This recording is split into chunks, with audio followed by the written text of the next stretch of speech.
आप खेत में जा रहे हो और अचानक आपको कांटेदार तार पर एक छिपकली लटकी दिखे। थोड़ा आगे जाओ तो एक चूहा लटका हो, और आगे एक टिड्डा, और आगे एक छोटा सांप। आप सोचोगे ये किसी पागल इंसान का काम है, लेकिन नहीं, ये किसी इंसान का नहीं, एक छोटी सी चिड़िया का काम है। ये है श्राइक बर्ड, जिसे पक्षियों का कसाई कहते हैं, क्योंकि ये पक्षी अपने शिकार के साथ वैसा ही करता है जैसा एक कसाई मांस के साथ करता है। काटता है, लटकाता है और टुकड़े टुकड़े करके खाता है। लेकिन एक छोटी सी चिड़िया इतना खूनी काम क्यों और कैसे करती है? तो चलिए जानते हैं इस सबसे खतरनाक कसाई पक्षी के राज। सबसे पहले जानिए ये दिखता कैसे है। श्राइक सिर्फ 9 इंच लंबा है, ग्रे बॉडी, काले सफेद पंख और आंखों पर काला मास्क। दिखने में बिल्कुल मासूम। कोई सोच भी नहीं सकता कि ये छोटा सा पक्षी चूहे, छिपकली, सांप और मेंढक तक को मार सकता है। अब सवाल ये है कि ये इतना छोटा होकर बड़े शिकार को मारता कैसे है? इसका राज इसकी चोंच में है।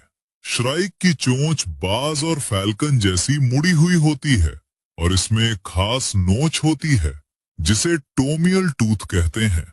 ये नोच बिल्कुल दांत जैसी होती है। जब श्राइक शिकार को पकड़ता है तो सबसे पहले उसकी गर्दन के पीछे काटता है।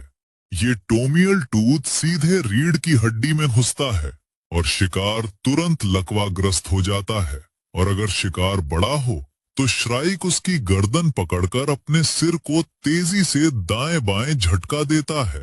2018 की रिसर्च में पाया गया कि ये झटका 6G फोर्स तक पैदा करता है, मतलब उतनी ताकत जितनी एक पीछे से गाड़ी टकराने पर लगती है। इससे शिकार की गर्दन टूट जाती है और खेल खत्म। लेकिन अब प्रॉब्लम शुरू होती है। बाज और चील के पंजे ताकतवर होते हैं जिनसे वो शिकार को पकड़कर खाते हैं, लेकिन श्राइक के पैर किसी भी आम चिड़िया जैसे कमजोर हैं।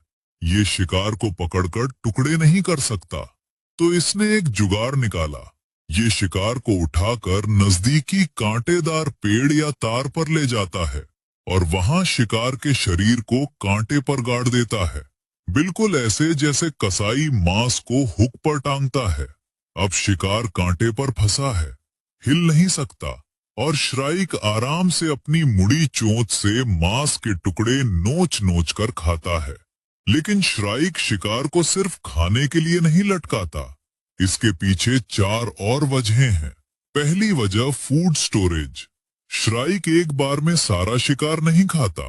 ये कांटों पर शिकार लटका कर छोड़ देता है और बाद में वापस आकर खाता है, बिल्कुल ऐसे जैसे अपना फ्रिज भर रखा हो। सर्दियों में जब शिकार कम मिलता है तो ये स्टोर किया हुआ खाना काम आता है। दूसरी वजह जहर खत्म करना। श्राइक कुछ ऐसे कीड़े भी खाता है जो जहरीले होते हैं, जैसे ल्यूबर ग्रासहॉपर। ये टिड्डा इतना जहरीला है कि कई जानवर इसे खाकर मर जाते हैं, लेकिन श्राइक इसे कांटे पर लटका देता है और 2 से 3 दिन छोड़ देता है। इस दौरान जहरीले केमिकल टूटकर खत्म हो जाते हैं और फिर श्राइक आराम से उसे खा लेता है। मतलब इसने अपना खुद का डिटॉक्स सिस्टम बना लिया। और मोनार्क बटरफ्लाई और जहरीले मेंढक के साथ भी यही करता है। लटकाओ, इंतजार करो, जहर खत्म हो जाए तब खाओ। तीसरी वजह गर्लफ्रेंड को इम्प्रेस करना। जी हाँ, ब्रीडिंग सीजन से पहले नर श्राइक अपने इलाके में ज्यादा से ज्यादा शिकार लटकाता है। कांटों पर लटके शिकार जितने ज्यादा, मादा उतनी जल्दी इम्प्रेस। 1989 की रिसर्च में पाया गया कि जिन नरों के पास सबसे बड़ा कलेक्शन था, वो सबसे पहले मीटिंग करते थे और ज्यादा बच्चे पैदा करते थे। और सिर्फ शिकार ही नहीं, नर कभी कभी चमकीले कपड़ों के टुकड़े, घोंगे के खोल और रंगीन चीजें भी कांटों पर लटकाता है, सिर्फ मादा को आकर्षित करने के लिए। चौथी वजह टेरिटरी मार्किंग। कांटों पर लटके शिकार दूसरे श्राइक को बताते हैं कि ये इलाका किसी का है। ये बिल्कुल ऐसे है जैसे दुकान के बाहर बोर्ड लगा हो, नो वैकेंसी। और श्राइक का कोर्टशिप डांस भी उतना ही खूनी है। मीटिंग से पहले नर मादा के सामने एक खास डांस करता है, जिसमें वो ऐसी हरकतें करता है जैसे शिकार को कांटे पर गाड़ रहा हो। मतलब इसका प्यार जताने का तरीका भी हिंसक है। और फिर नर मादा को खाना खिलाता है। दोनों मिलकर घोंसला बनाते हैं और 2 से 9 अंडे देते हैं।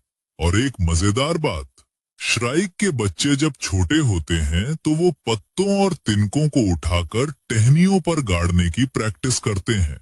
कभी कभी बिना टारगेट के हवा में झपट्टा मारने का अभ्यास करते हैं। मतलब इसको कसाई बनना सीखना पड़ता है। ये पैदाइशी स्किल नहीं है। लेकिन एक दुखद बात, श्राइक की आबादी 1966 से अब तक 80% से ज्यादा गिर चुकी है। कीटनाशकों की वजह से इनका शिकार यानी कीड़े मकोड़े खत्म हो रहे हैं।